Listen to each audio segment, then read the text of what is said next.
Bienvenidos a El Visionario, programa de análisis político, económico, social, cultural, deportivo y de salud.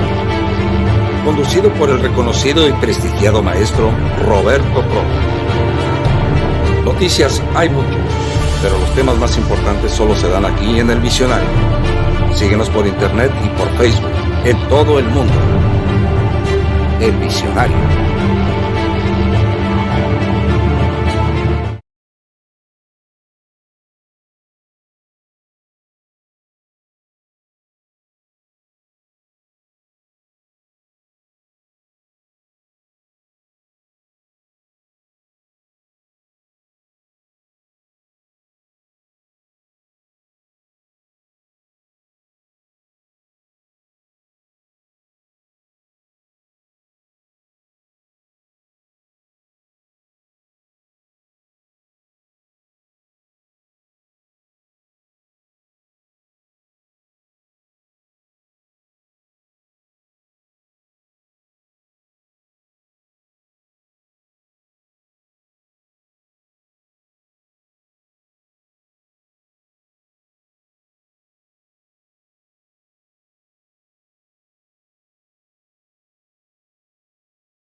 Aprovecho antes de entrar al tema, ahorita acaba de mencionar, Tijuana somos frontera con Estados Unidos. Lamentablemente, muchos residentes, ciudadanos de Estados Unidos, cruzan diario aquí. Ahí es un foco de contagio muy grande, Los Ángeles y San Diego, pero aquí las autoridades federales ni estatales no han puesto ningún filtro. Entonces, ¿de qué sirve que los estadounidenses vengan, entren aquí en los mercados porque es más barato por la paridad del peso dólar, contagien y se regresen como si nada? Entonces realmente nosotros consideramos que las cifras que se maneja el Estado y López-Gatell realmente son incorrectas, pero híjole, hay tanto que platicar con usted, senadora, el hecho de que las medidas sanitarias consideramos que no son las correctas, y más en eso ya entramos al tema, senadora. Esperemos que en el transcurso se incorpore el periodista Alfredo Calva. Senadora, el día 11 de mayo, el presidente de la República, Andrés López, emite un decreto en la cual el señor habla y dice que se ordena a la Fuerza Armada Permanente a participar de manera extraordinaria, regulada, fiscalizada, subordinada y complementaria a la Guardia Nacional. O sea, el ejército, las fuerzas castrenses van a estar subordinadas a un civil, porque la Guardia Nacional depende del secretario de Seguridad Pública Ciudadana. ¿Cuál es su opinión al respecto, mi senadora? Bueno, antes que nada, qué bueno que abordamos este tema que es tan importante porque hay muchísima confusión. Te quiero decir que yo estuve como parte del grupo de redacción de toda esta reforma constitucional en materia de la Guardia Nacional.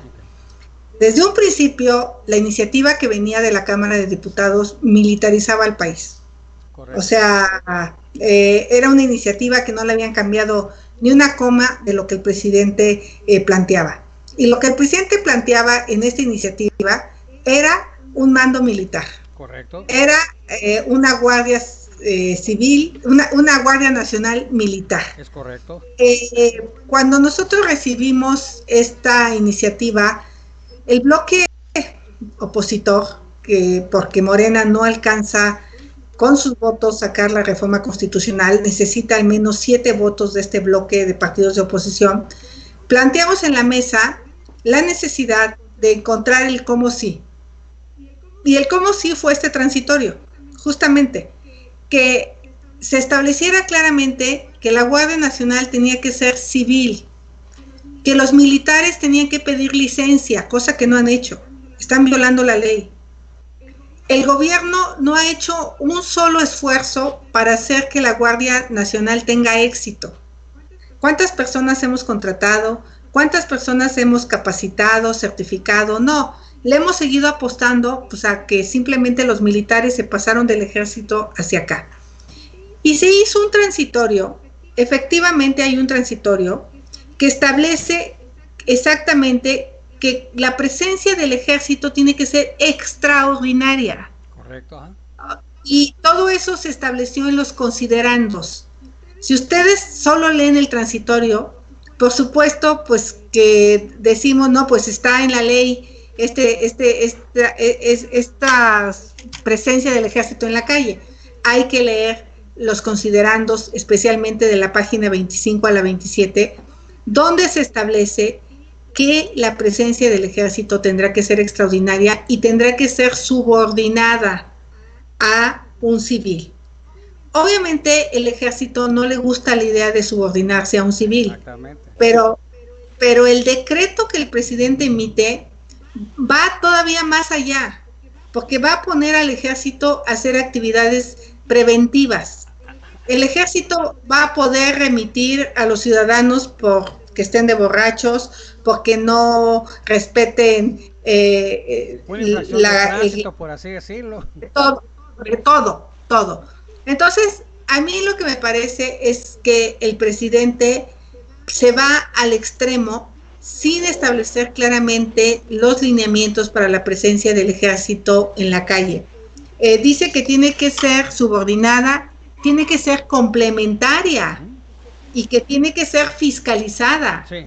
Lo ideal es que la fiscalización no fuera solo por un organismo interno de control de la Secretaría de Seguridad Pública, sino que la fiscalización fuera en compañía de la sociedad civil. ¿A qué le tenemos miedo? Y yo tengo que reconocer que soy hermana de un coronel del ejército. O sea, a que el ejército nunca fue preparado para hacer actividades de seguridad pública. No fueron capacitados para ser policías. Entonces, a mí lo que no me gustaría mañana es ver mensajes diciendo que el ejército viola derechos humanos, el ejército es lo peor que hay en este país, porque estamos sacando al ejército de sus actividades.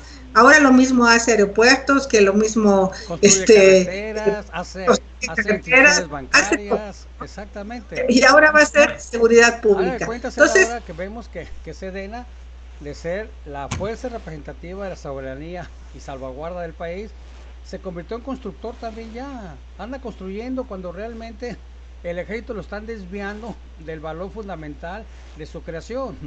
Aparte de eso, en este decreto, senadora, el presidente hace mención a la ley de seguridad, a la ley de la Guardia Nacional. En el artículo 9 modifica 9 fracciones.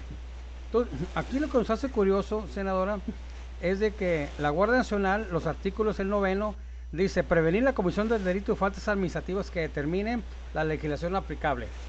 Aquí comentaban varios compañeros, colegas periodistas, me dicen, Roberto, si yo me paso un alto, me detiene el ejército, ¿con qué me va a sancionar? Si no hay una reglamentación. La Guardia Nacional nos vendieron la idea del presidente López de que iba a enfrentar la delincuencia organizada, que iba a bajar los índices de delincuencia. Resulta que está de Border Patrol allá en Chiapas por orden de Estados Unidos, 28,000 elementos militares o paramilitares que realmente lo desviaron del fin por la cual se dio vida a la Guardia Nacional. Es un fracaso a la seguridad pública en todo el país. Es lo que vemos, y puedo estar emitiendo decretos que realmente no entendemos. Porque usted recordará también, senadora, que existe la Ley Nacional sobre el Uso de la Fuerza, que fue modificada el 27 de mayo del 2019, en la cual establece de qué manera el ejército podía entrar con la fuerza, el uso de la fuerza. Pero, ¿por qué tantas leyes si el artículo 29 constitucional le da facultades al presidente que en caso de una manifestación, una guerra interna, él a través del Congreso de la Unión puede solicitar, en este caso, un toque de queda, suspensión de garantías individuales? ¿Por qué tantas leyes? Es lo que no entendemos hasta ahorita, senadora. Bueno, lo que sí se estableció, primero, algo que tenemos que aceptar es que esto es más grave que lo que hizo Felipe Calderón. O sea, tanto se quejó el presidente de la militarización del país, tanto fue tan crítico de los gobiernos anteriores, que él lo está llevando al extremo. Él se le dio un instrumento que no se le había dado a ningún gobierno, que era la creación de una Guardia Nacional. Por eso se hicieron las leyes de la Guardia Nacional, para que pudiera reglamentarse el uso de la fuerza, y una serie de leyes secundarias que garantizaran la protección de los derechos humanos, sobre todo de los ciudadanos. Por supuesto que se podía hacer uso del ejército en casos extraordinarios. Yo sigo insistiendo. No queda claro en este decreto si el ejército se va a hacer cargo de toda la seguridad pública en el estado de Baja California, o si se va a hacer cargo de una parte de la seguridad pública, si se va a coordinar. No dejan claro la parte de coordinación, que eso también queda a lo que decida cada gobierno estatal, y por supuesto los gobiernos de Morena le van a ceder todo, pues lo que menos quieren es hacerse cargo de la seguridad pública. Lo que más me inquieta es la salida del ejército también, porque no hay un plan de a qué se va a dedicar, cómo lo va a hacer y cómo se va a ir saliendo. O sea, se trataba de hacer policíaco. Deshicimos la Policía Federal, cosa que Felipe Calderón no tenía. La deshicimos. Hoy no tenemos una Policía Federal, si porque eran corruptos, porque eran mafiosos, por lo que quieras. Hoy no tenemos un cuerpo policíaco fuerte, serio, y otra vez, ante los índices de delincuencia, porque tuvimos el trimestre más violento, lo más fácil es volver a sacar el ejército a la calle. ¿Y qué esperamos de resultados? Pues los mismos que tuvimos en el pasado. ¿Por qué habría que haber resultados diferentes? Ahora, ¿no? Nosotros vemos que, como bien dijo senadora, tanto que critica el presidente López a Felipe Calderón, que quiere decir que lo admira mucho, admira todo lo que hizo, que no lo quiere reconocer, y está haciendo lo que Felipe empezó, pero un poco diferente. Porque si vemos, senadora, le comentaba el uso de la ley nacional sobre el uso de la fuerza, aquí habla de en qué momento puede intervenir la fuerza, ¿no? Entonces aquí el artículo 6, el impacto de uso de la fuerza, dice persuasión, restricción, sujeción, inmovilizar e incapacitar. Aquí, si esta ley ya existe, ¿por qué cuando hubo el operativo fallido de Sinaloa, cuando detuvieron a Ovidio Guzmán, el por qué no aplicaron esta ley, el por qué no aplicaron la ley de seguridad nacional, el por qué nos meten más leyes cuando el presidente ha dicho besos y abrazos, no balazos? Entonces, ¿cuál va a ser la función en este caso con este decreto en la cual las fuerzas castrenses se van a la Guardia Nacional, y la Guardia Nacional, aunque tiene un militar al mando, depende del secretario de Seguridad Pública, de un civil inexperto y mediocre, la mera verdad? Así lo vemos mucho en Baja California. ¿Qué va a pasar entonces? O sea, ¿se van a violentar los derechos humanos? Porque no hay una regla clara respecto a este decreto, que todos se van allá, artículo 9 de la Ley de Guardia Nacional, los artículos 1, fracción 1, 2, 9, 10, 11, 14, todo lo que establece. Pero, ¿qué va a suceder? Como bien dice, ¿se va a hacer cargo de todo? ¿O qué pasa? En Baja California tenemos una guardia estatal, una guardia civil estatal. Entonces, la situación está en que hay mucha confusión de hacia dónde va este decreto del presidente y cuál es el temor que tiene el presidente. ¿Por qué razón? Mira, primero tengo que reiterar todo mi respeto al ejército mexicano. O sea, de verdad, yo creo que los ciudadanos vemos con admiración a los militares. Correcto. Yo lo mismo he visto a mi hermano en el sismo aquí de 2017, levantando edificios para salvar personas, que lo he visto en operativos en Sinaloa. Hoy está en la frontera, justamente con el tema de la migración. O sea, de ser que he vivido todo este sufrimiento de los militares y mi reconocimiento, pero a mí lo que no me gustaría es que mañana culpáramos a los militares de uso excesivo de la fuerza, de no estar haciendo bien su trabajo, porque insisto, los militares no están capacitados para actividades de seguridad pública. Correcto. Ellos no fueron capacitados para ser policías. La policía tiene otro tipo de adiestramiento, tiene otro tipo de visión. El militar pues es duro, y como le han dicho al militar, no violes derechos humanos, no hagas nada, entonces la gente se empieza a burlar de los militares. Y la gente los agarra escobazos y la gente los insulta. Lo que nunca me ha pasado, senadora. A mí me da mucho coraje. Mi padre fue militar. Yo tengo disciplina, soy maestro de artes marciales, tengo mucha disciplina. Y cuando veo eso, mira qué coraje me da. Los escupen, los porque justo para ¿qué pasa? Porque justo para que no los acusen de violar derechos humanos, les dicen no actúes. Pero entonces, pues si tienen que hacer labores de preventivos, pues tendrían que detener a las personas tendrían, o sea, vi un caso allá donde dispararon al aire. Bueno, están dentro de sus funciones a hacerlo. Entonces, el tema fundamental es fracasó la Guardia Nacional. La Guardia Nacional no pudo conformarse, no hubo la habilidad para hacerlo, no fue un fracaso. Y el siguiente tema es la política de abrazos y no balazos también fracasó. Sí. O sea, es falso que la gente iba a dejar de delinquir porque les dieran una beca a sus hijos, porque los jóvenes tuvieran un trabajo, por una política de repartir dinero. El crimen organizado ofrece 10 veces más o 15 veces más lo que el gobierno les da, ¿no? Entonces lo vimos en el operativo de Sinaloa. Fue una vergüenza para todos los mexicanos lo que pasó en Sinaloa. Lo vemos todos los días, pues lo vimos con la familia Levarón, de cómo estas mujeres indefensas fueron atacadas. Yo insisto, el presidente ofreció en campaña que iba a sacar al ejército de las calles. Traicionó su principal oferta de campaña. La militaridad.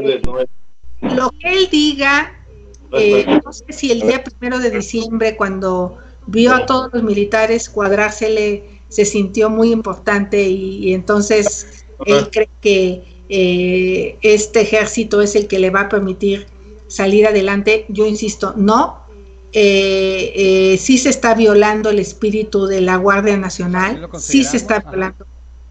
Y bueno, pues obviamente habremos senadores que interpondremos una acción de inconstitucionalidad seguramente, para que sea la Corte la que defina si este decreto se apega a la Constitución o no. Nosotros de buena fe apoyamos esta ley porque se pusieron todos los principios a la introducción de la ley y siempre se dijo que cuando saliera el ejército iba a haber reglas muy claras y hoy no se están estableciendo esas reglas. Exactamente, no hay una regla de operación porque tenemos la Ley de Seguridad Pública Nacional. Lo que usted está comentando, senadora, pasó con el gobierno Peña Nieto cuando sale la Ley de Seguridad Interior que traía 37 artículos. En el artículo 9 de esa ley hablaba la intervención del ejército, la prohibición en eventos políticos y en eventos electorales. Ahí no iba a entrar el ejército, ¿no? Más sin embargo, la Guardia Nacional parece que el mismo artículo 9 se lo fusilaron de la Ley de Seguridad Interior que tanto criticó Morena, a tal grado de que la Suprema Corte decidió que no era factible. Aquí vemos lo mismo con este decreto, por eso la entrevista con usted, de ver cuáles fueron los fundamentos, las razones para cuál el presidente subordina el ejército a un mando civil sin reglas de operación. Pues insisto, el espíritu de la ley y de la reforma constitucional sí era darle al presidente un tiempo, pero con reglas claras del juego. Esas reglas claras del juego no están establecidas en este decreto que sacó. No, claro que no. No está establecido definitivamente quién va a fiscalizar la presencia del ejército en la calle. No queda muy bien claro la complementariedad. No establece dónde va a estar el ejército. Como te digo, eso se va a dejar a cada estado.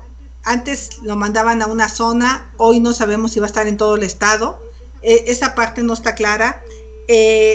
La parte extraordinaria que justifique por qué es importante la presencia del ejército en la calle, ¿no? Y la parte de subordinación ya no, en el decreto no se indica así, aunque Alfonso Durazo salió a decirlo porque sabe que tiene que ser un mando civil, pero hoy todos los militares que están en la Guardia Nacional no han pedido licencia y están violando la ley. Es correcto. O sea, siguen siendo militares. Entonces, es como una burla a los senadores que de buena fe apoyamos una ley que permitiera tener una Guardia Nacional civil. O sea, el mismo presidente decía que los militares no podían estar en la calle, la misma senadora Citlali Hernández, el mismo Mario Delgado. Exactamente, o sea, todos fueron súper críticos de la presencia del ejército. Entonces, yo lo que digo es no mandemos al ejército a la calle sin las suficientes herramientas para enfrentar este problema de inseguridad y sobre todo con la debida capacitación. Es correcto, porque como bien lo dijo, en el decreto, luego el transitorio dice que va a ser del 27 hasta el 27 de marzo del 2024, casi 4 años, 9 meses va a estar el ejército trabajando sin reglas. Precisamente el comisionado de Derechos Humanos de la ONU, él está muy confundido y está molesto y ya declaró que va a presentar una inconstitucionalidad respecto a este decreto, porque no puede ser que esté militarizado precisamente la seguridad pública, que es obligación y responsabilidad de los municipios, estados y la misma federación. Ya destrozaron la Guardia, la Policía Federal, que por corrupción y todo. La Guardia Nacional, que iba a enfrentar a la delincuencia. Pero si vemos que no ha detenido ni hay ninguna acción en contra de ningún narcotraficante, todos lo sueltan. Entonces, ¿hacia dónde va esto? Yo siento que los militares pues no están muy a gusto, pero ¿qué hacer en el Senado de la República para darle su lugar? Si los militares van a entrar, que entren con las reglas, que si van a detener a alguien en una reunión, una borrachera, la policía municipal no puede, va a llevar el ejército. ¿Hacia dónde lo va a llevar? Los abogados, muchas veces decimos, ¿sabes qué? Hago una incidencia de que no está establecido en la ley que los militares pueden detener y pueden consignar, porque no es su función. Entonces, esta Guardia Nacional tiene muchas lagunas que realmente por eso queríamos hablar con usted. Mira, ya se incorporó nuestro compañero periodista, el ingeniero Alfredo Carlos. Alfredo, bienvenido, Alfredo. Muy buenas tardes, senadora, un placer, un gusto. Qué gusto, Alfredo. A través de este medio. Muchas veras, los he estado escuchando y muy interesante toda su exposición. Muy interesante.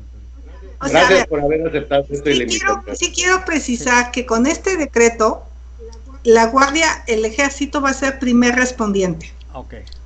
O sea, en caso de detener, el militar lo tiene que presentar, tiene que llenar todos los formatos y va a tener que ser testigo cuando lo llame el juez a declarar lo que pasó. Porque el abogado le puede decir, ¿quién te detuvo? El ejército, a ver, venga para acá, ¿de qué manera? Bueno, mi pregunta es, hoy el ejército no está capacitado para ser primer respondiente. O sea, tiene que haber toda una capacitación, porque con que llene mal un formato, con que se le pasen las horas a las que lo tenía que poner a disposición, esa persona pues ya va a quedar en libertad. Entonces, mi principal preocupación tiene que ver con la fiscalización, la subordinación y lo extraordinario. O sea, ¿qué justifica que el ejército salga a la calle a hacer actividades de policía de todo tipo? O sea, si lo focalizáramos a combate de ciertos delitos en ciertas zonas, yo se lo dimos al presidente en la Constitución, en ese transitorio, por supuesto que se lo dimos, pero se lo dimos con reglas. Hoy lo que no se están respetando son esas reglas. Sí, porque el transitorio, si vemos en la OIC primero, el presente acuerdo entrará en vigor el siguiente día de su publicación en el Diario Oficial de la Federación, con su vigencia el 27 de marzo de 2024. Segundo, las erogaciones que se generen por motivos de la entrada en vigor del presente acuerdo deberán cubrirse con cargo el presupuesto aprobado a la dependencia que reciba el apoyo para el presente ejercicio fiscal y subsecuentes. Pero aquí la pregunta es lo que insistimos: se ordena a la Fuerza Armada a subordinarse a la Guardia Civil, y aquí dice que va a trabajar de manera extraordinaria, que no sabemos de qué, regulada, ¿por qué? Como bien lo dijo, fiscalizar, ¿quién nos va a fiscalizar? Y complementar a la Guardia Nacional en función de seguridad pública al cargo. Esa es la situación que nos inquieta mucho, porque no hay una información más abierta que tenemos del gobierno federal. Y aquí la pregunta es, aquí hablan mucho de que se coordinan las tres corporaciones, federal, estatal y municipal, pero vemos que cada quien jala por su lado. ¿Cuál va a ser la intervención de la policía municipal? Si no han cumplido los alcaldes ni los gobernadores de depurar y hacer sus cuerpos policiales con disciplina, con entereza, con honorabilidad. Entonces quiere decir que el ejército suple, así como suplió para el aeropuerto, que para construir los bancos de bienestar. Están desviando del fondo, del fondo principal del ejército. ¿Se puede desprestigiar esto, senadora? ¿Por qué permitir esto? Pues yo acabas de tocar un tema muy, muy importante. Después del ejército ya no tenemos nada. Así es. O sea, esa es nuestra última carta con la que juguemos, y a mí me parece que no le toca al ejército hacer el papel de policía. No debemos de renunciar a la obligación que tienen los alcaldes. Hay alcaldes que lo han hecho muy bien, que se reconoce una policía municipal impecable, capacitada, certificada, bien pagada.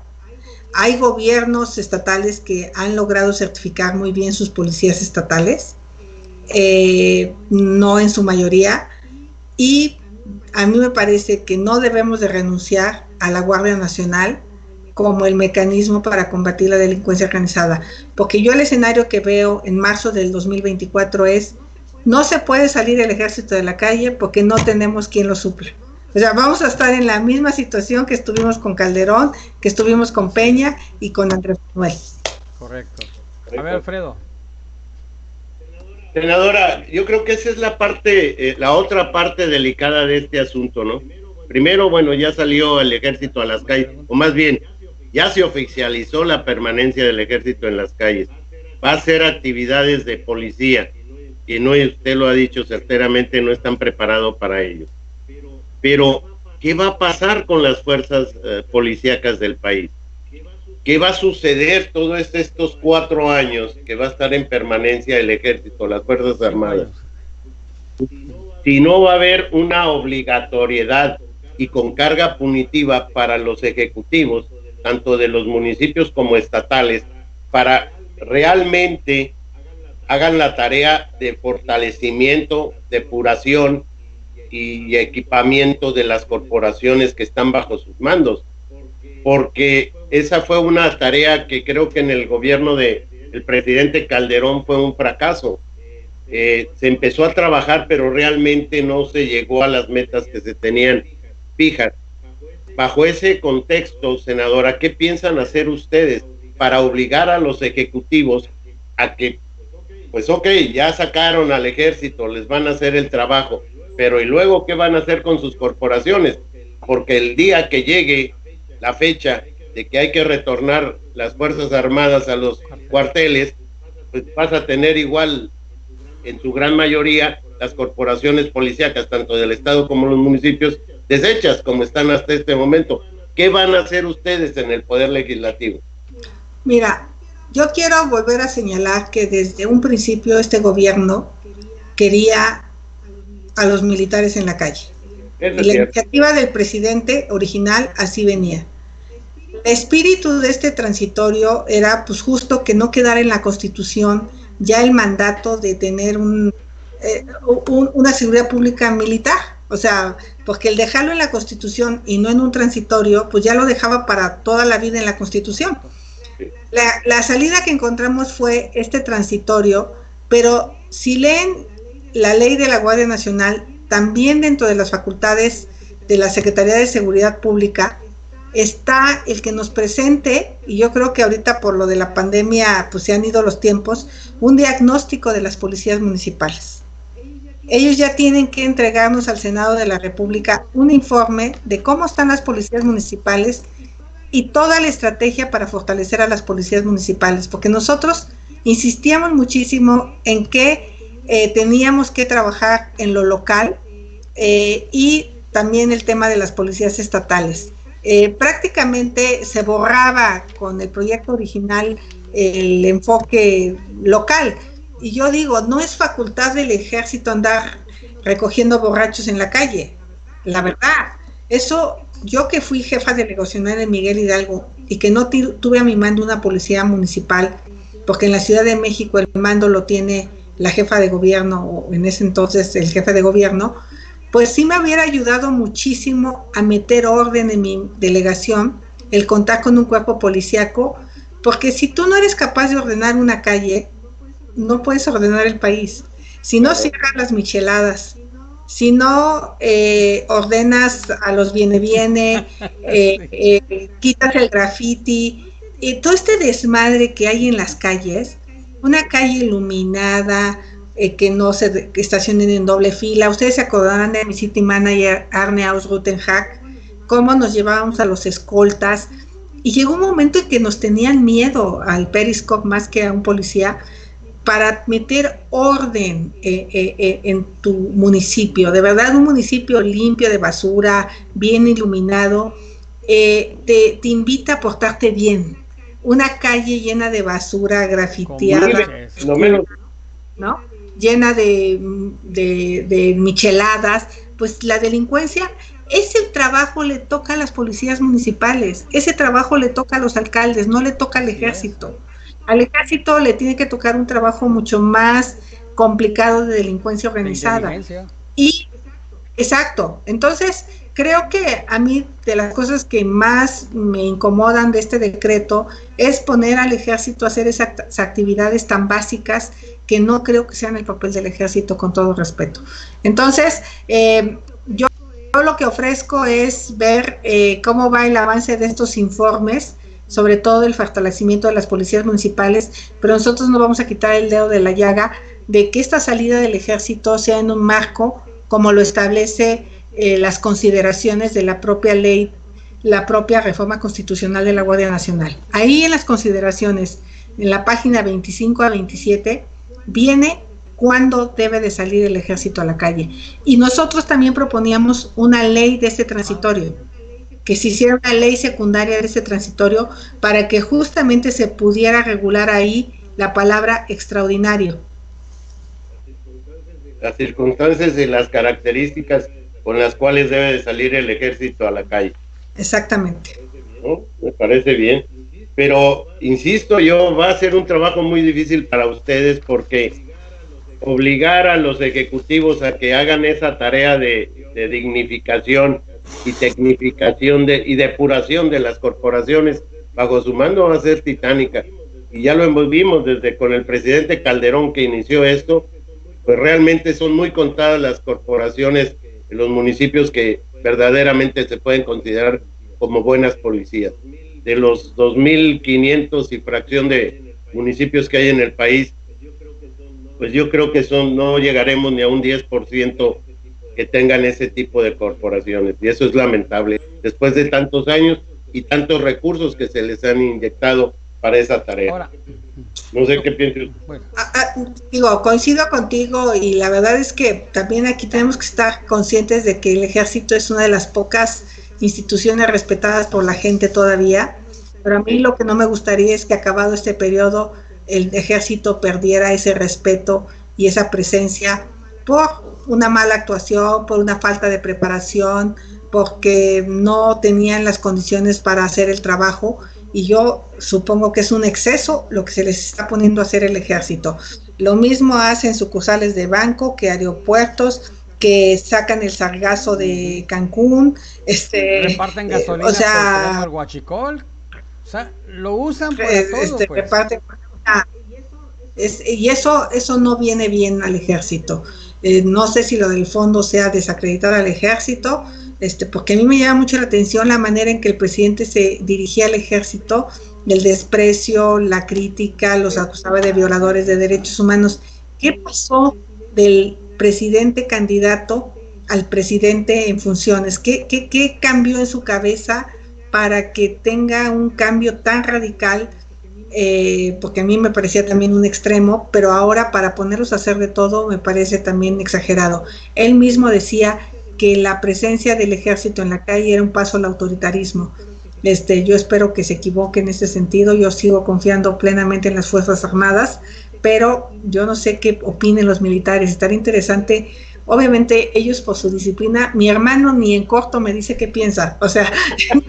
¿Y en privado? No, ni en privado es lo que está diciendo la senadora. Aquí recordemos, senadora, que en una reunión que tuvo con algunos medios de comunicación, como en la jornada, el presidente Andrés López dijo: si por mí fuera, desaparezco el ejército, voy a crear la Guardia Nacional y eliminar el ejército. Un país sin un ejército pues realmente está a la intemperie, por así decirlo. Entonces, ¿no será que con este decreto él trata de desaparecer la función o la presencia del ejército al subordinarlo a un civil? ¿No será eso, senadora? Pues Pues es que esa es la duda, como él tenía esa postura tan extrema y hoy que lo vemos, pues no sé si pretenda pasar a todos los activos del ejército a la Guardia Nacional y ya decir, pues ya no necesitamos el ejército y vámonos, digo, no, espero que no, pero pues sí es muy cambiante lo que pasó con el presidente. Y mientras, pues aquí, digo, si me permiten, me gustaría también abordar el tema aquí de la corrupción de los Bartlett, porque pues, nos acabamos de enterar de la casa de campaña pertenece a uno de los prestanombres y el hijo se benefició con contratos millonarios. Entonces, bueno, por otro lado, pues una de sus principales promesas de campaña fue el combate a la corrupción.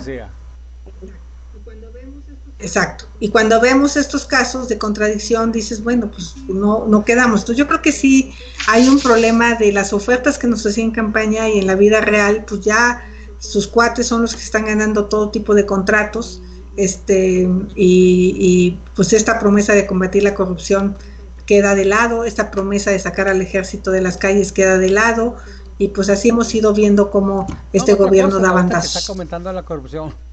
Al inicio el presidente López habló de combatir el huachicol. Se invirtieron, o según se gastaron, $85 millones en comprar 500 pipas, tanque para repartir.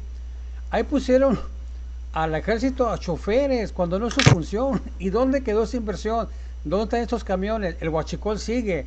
Pura mentira este presidente. Ahí en ese caso, la lamentada secretaria de la Función Pública, Erendira Sandoval, habla de que investiga, pero hace como que investiga y hace como que no encuentra nada. Ahorita mencionó los ventiladores de León Bartlett Álvarez, de que ya el Seguro Social de Hidalgo le regresa los ventiladores porque no vienen con especificaciones. Entonces, ahí según eso abrió 6 o 7 ya carpetas de investigación. Pero lo mismo pasó con el huachicol, no ha habido nada. Puro es bla, bla, bla, no hay una acción. ¿El Senado de la República no podría intervenir ahí para exigirle que dé los resultados, senadora? Pues claro que yo he levantado la voz fuerte, presenté las denuncias penales en la Fiscalía General de la República. En el caso de las pipas, pues la compra fue de lo más oscura. En el caso de los ventiladores, la pregunta es, bueno, ok, va a regresar los ventiladores, ¿y qué va a pasar con las personas que necesitan un ventilador? ¿Se van a morir? O sea, porque no se compraron a tiempo los ventiladores. Porque, ¿qué va a pasar la semana que entra que se sigan saturando los hospitales de enfermos de COVID y estos 2.500 ventiladores que iba a comprar el IMSS, que se canceló el contrato, se iban a comprar una empresa que se llama Levanting Global Group, una empresa ligada al tema petrolero y que no entregó los ventiladores? Me acabo de enterar de otro contrato que Avicon Energy, que también se le iban a comprar 100 ventiladores. Esta empresa se creó en agosto del 2019, contrato con el IMSS de 100 millones de pesos. ¡Wow! Esta familia, esta familia es Quintanilla. Rocío Nale manifestó ser compadre de este señor Quintanilla. O sea, empiezan a salir todas estas cosas que era justamente de lo que nos quejábamos de los gobiernos anteriores. Entonces, bueno, pues yo no sé ahorita cómo están ustedes ahí con el tema de la cancelación de la ley Bonilla, pero aquí en la ciudad y en el país estamos muy contentos de que la democracia se haya impuesto y el respeto a la Constitución. No, realmente ahorita que comenta eso, no sé, ahorita Alfredo, todos nosotros, la mayoría, los pensantes, los politólogos, analistas, decíamos que es una aberración, porque para empezar, se estaba violentando el artículo 14 constitucional, no puede ser retroactivo una ley.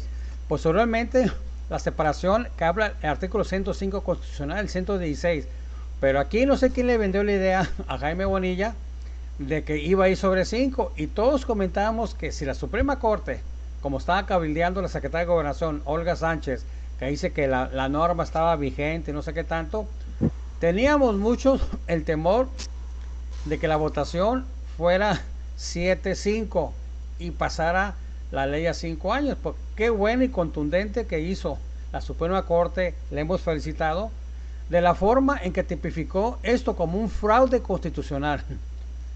También hay manera, porque no hemos investigado ahorita en las leyes, como el presidente ministro Saldívar dijo que era un fraude constitucional, un delito atípico. El decir atípico quiere decir que ahorita no hay una sanción. ¿Habrá manera de sancionarlos? Porque realmente esto le abría las puertas a la reelección, no solamente del presidente López, sino cualquier gobernador que tuviera mayoría en sus congresos.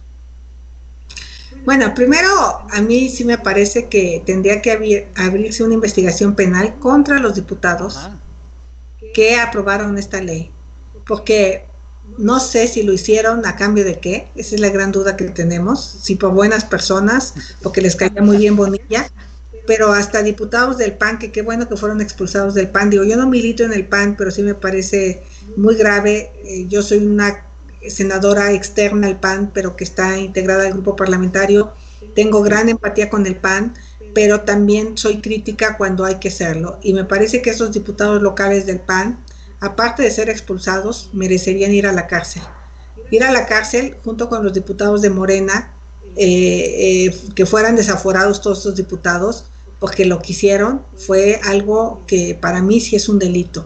El haber hecho un fraude a la ley, como lo dijo el ministro, creo que es la palabra que define esto, y coincido con Germán Martínez, el senador, que también pidió que se abriera una carpeta de investigación para que se pudiera llevar a juicio a estos diputados por el haber intentado defraudar a los ciudadanos de Baja California, que votaron un gobernador por 2 años. Si no le gustaba, pues no se hubiera inscrito y ya, se hubiera esperado a la de 5, que es la que viene. Pero pues se le hizo fácil. No sé si haya habido algún tipo de componendas por ahí abajo, porque pues es lo que siempre se queda uno la sospecha, porque qué casualidad que todos, hasta en oscurito, se fueron a apoyar esta ley. A ver, Alfredo, tu punto de vista, tiene buen punto de vista, senador, escuchémoslo. No, es correcto, ¿no? Es lo que sucedió, exactamente como lo maneja la senadora. Senadora, algo que a mí me ha llamado mucho la atención es que la transparencia no es una cualidad que tenga el presidente Andrés Manuel López Obrador ni su gobierno. Salvo que yo esté equivocado en los datos que se manejan de los contratos que hasta el momento ha generado el gobierno federal, el 75% se dice que son adjudicación directa. Bajo ese sentido, ¿qué es el trabajo que han hecho ustedes como cuerpo legislativo de oposición, pues para tratar de transparentar o de conocer mejores estas situaciones? Pues mira, antes que nada te quiero decir que yo soy secretaria de la Comisión Anticorrupción. Creo que es por la única razón que yo decidí venir de senadora de la República, porque desde muy niña me ha tocado sufrir las consecuencias de la corrupción. Yo soy de una zona de una brutal pobreza que es el Valle del Mezquital, y vi cómo la clase política se enriquecía, los caciques, y nosotros vivíamos en una situación de verdad lamentable, sin agua potable, sin electricidad, sin los bienes necesarios. Yo ahí nací, ahí crecí, ahí me nació la conciencia, y te puedo decir que llegué al gobierno del presidente Fox por Headhunters y manejé cientos de miles de millones de pesos, miles de millones, y no tengo una sola observación a mi cuenta pública, porque es muy sencillo. Para que no te acusen de corrupto, no seas corrupto, o sea, no te robes el dinero, no hay manera. ¿Tú crees que ahorita con todas las denuncias que he puesto y con todo lo que digo en tribuna, tú crees que la UIF no le encantaría encontrarme una fortuna ahí oculta? Ya la había buscado. Digo, me han llegado a decir, oye, ya no le sigas porque ya te estamos investigando. Pues mira, la verdad es que yo he sido empresaria toda mi vida y todo lo que tengo puedo demostrar de dónde ha salido y ha sido producto de mi trabajo. Entonces, eso me da las cartas credenciales para levantar la voz. Ya no es el 75% de los contratos, es el 80% de los contratos van por asignación directa. Qué bueno que me aclaren. Es un escándalo lo que está pasando, y esto que pasó con los ventiladores, y que la verdad es que recibí muchos mensajes que me motivan de la gente de decirme, qué valiente que fuiste a denunciar a la Fiscalía General de la República, Manuel Bartlett, felicidades. Parece que no, pero esos mensajes en Twitter y en redes sociales sí te motivan a que diga, chin, estoy convencida de hacerlo como senadora, eso, pero pues que el visionario la invitó a esta entrevista porque sabemos quién es. Y entonces, pues la verdad es que si no se hubieran detectado estos ventiladores por Mexicanos contra la Corrupción, jamás hubieran cancelado esos contratos. O sea, la verdad de las cosas es que no solo el tema de las pipas, el tema de los contratos de las refinerías, los propios contratos del aeropuerto. El presidente habla mucho de la corrupción del pasado, pero no veo que ponga denuncias contra esos corruptos del pasado. No, o sea, yo no veo gente en la cárcel, ¿no? O sea, y dice que el pasado. También traigo el caso de Ana Gabriela Guevara, también hice donde pues es evidente que hubo facturas falsas, es evidente que se crearon empresas para sacar contratos, es evidente que se pagaron viáticos a personas que no se le tenían que haber pagado viáticos, y ese caso está en la función pública también. Entonces, algo que yo tengo es que soy una mujer súper tenaz, súper decidida, y no voy a quitar el dedo de la llaga de estos temas de corrupción. Me gusta documentarlos, me gusta investigarlos, no me gusta nomás subirme a lo güey ahí a tribuna a despotricar, sino tener elementos. Entonces, coincido contigo en que es el gran pendiente de los próximos años del gobierno, ir desmenuzando por qué tanta asignación directa y quiénes han sido los beneficiarios de estas asignaciones directas. Sí, pues precisamente la ley de adquisiciones de obra federal habla que cuando una obra es superior a 8 millones debe licitarse, pero aquí hay miles de millones de pesos licitados en forma directa, y para el presidente López dice, muy fácil, es que son los más confiables, y realmente no entendemos. Ahora, aquí en Tijuana, un abogado fiscalista logró la suspensión provisional con un juez federal para que las obras que no son prioritarias, como el Tren Maya, las Dos Bocas, los programas electoreros que tiene López con los niños, que los ninis, etcétera, y ganó suspensión, y el presidente López sigue insistiendo y sigue diciendo y dando licitaciones para estas obras.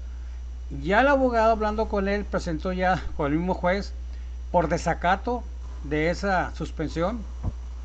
Se le debe castigar al presidente, pero al presidente como que le vale, como que es omnipotente, como si fuera el faraón de México, el emperador, no sé. ¿El Senado cómo puede intervenir en esa situación, senadora? Mira, el propio presidente de la República dijo que todo lo que pasaba en el país el presidente lo sabía, ¿no? Él dijo que no había nada que pasara en el país que el presidente no supiera. Yo asumo que él sabe el tema del contrato de los Bartlett. Él sabe que la casa donde estaba su casa de campaña es de uno de los prestanombres de Manuel Bartlett, que ha trabajado por más de 50 años con él. Entonces, el presidente está obligado a declarar también si él ha avalado este tipo de contratos, cuál es el motivo, porque se pudiera tipificar el delito de encubrimiento. Exactamente. Y eso también es muy delicado. Mira, lo que yo he aprendido en la política es que la silla es la importante, no tú. Y los políticos se confunden.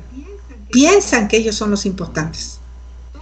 Todo lo que te hablan, que te tratan bien, que no es por tu persona, es por la silla que ocupas. La investidura. Exacto. Y los políticos se confunden, piensan que son ellos, y vemos las vueltas que da la vida. Y dentro de 4 años, estos personajes estarán siendo juzgados por sus actos. Están a tiempo de conducirse con ética. Esto que pasó con los ventiladores en el IMSS, sobre pretexto de la pandemia, me parece muy grave. Y de la urgencia. Vender ventiladores a 3 pesos, a 3 veces su valor, es sumamente delicado. Querer lucrar con la pandemia y justificar las compras de asignación directa. Estoy hablando de una compra de más de $80 millones de asignación directa. ¿Por qué no compraron los ventiladores en enero, cuando vieron que venía la pandemia de China? O lo peor, senadora, ¿por qué viendo eso venden todo el equipo que teníamos, lo venden allá, póngale a $10,000, y ese mismo equipo nos está vendiendo $50,000? ¿Cuál es el negocio, pues? Por eso, todo eso se tendrá que investigar y tendrá que sancionarse a los funcionarios responsables de no haber comprado el equipo a tiempo, de haber comprado equipo corriente en China, porque las batas que le estamos dando a los doctores es de pena ajena. Los cubrebocas que no cumplen con las normas, la verdad, les están generando que se contagien los médicos y muchos de ellos están muriendo. O sea, a nuestro equipo de primera línea no le estamos dando los fusiles para que se defiendan. Eso me parece increíble y me parece realmente grave y lamentable que en nuestro país no cuidemos a nuestros doctores. Y todavía el presidente se atreve a decir que los doctores cobran y lucran y que son unos bandidos. Digo, por supuesto que hay médicos bandidos, hay ingenieros, pero también hay políticos bandidos, ¿no? O sea, pero la mayoría de los doctores no son bandidos. La mayoría de los doctores son gente honorable, gente que trabaja en beneficio de la gente, y generalizar me parece muy delicado. Y lo están demostrando, senadora, lo están demostrando con su actuación. El hecho de que esté muriendo personal médico, eso es un indicativo de que nuestras autoridades no actuaron a tiempo y no actuaron correctamente. Y lo peor es que lo presuma y el presidente diga que será un modelo a seguir por muchas cuestiones lo que pasó aquí en México. Es lamentable esas expresiones. Senadora, yo quisiera preguntarle algo. ¿Cuál es su visión? ¿Cuál es la visión de Xóchitl Gálvez después de, a partir de hoy, al futuro? ¿Llegará algún momento en que Andrés Manuel López Obrador sea presidente y se quite el personaje de líder social? Porque la verdad tenemos un presidente que es líder social, actúa como un líder social, no como un estadista, no como el presidente, el guía que debe de tener este país. ¿Qué ve Xóchitl Gálvez de aquí a 4 años? ¿Qué va a pasar? Pues mira, yo pienso que una característica positiva del presidente es su preocupación por los pobres. Yo creo que es sincera, creo que eso fue lo que le atrajo a mucha gente. Sí me parece que en el pasado hubo una serie de abusos, de corruptelas, de políticos que nunca fueron castigados, que hizo que la gente llegara a este nivel de hartazgo. Quizá la diferencia que yo tengo con el presidente, y quiero aclarar que yo vengo de la Liga Obrera Marxista, del trotskismo, vengo de la izquierda. Caray, lo duro. Y mi visión es que difícilmente podemos resolver el tema de la pobreza repartiendo migajas. El no haber apoyado a los pequeños y medianos empresarios.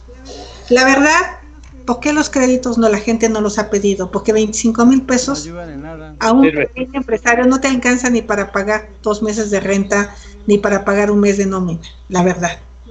Nosotros proponíamos por lo menos 22,500 pesos mensuales por 3 meses, ya 70,000 pesos, pues es una cantidad, y no de crédito, de apoyo, para que pudieras mantener a tus trabajadores, para que pudieras seguir pagando tu renta y para que tu empresa pudiera seguir. El que el presidente piense que no le importa que las empresas quiebren, no se pone a pensar en todos estos trabajadores que viven de su trabajo. Mi abuelo decía que la manera más digna de un ser humano para comer era trabajando. Que te ganaras tu comida trabajando, eso te hace un ser humano digno. Cuando tú tienes que estirar la mano para comer, te arrancan un pedazo de tu dignidad como ser humano.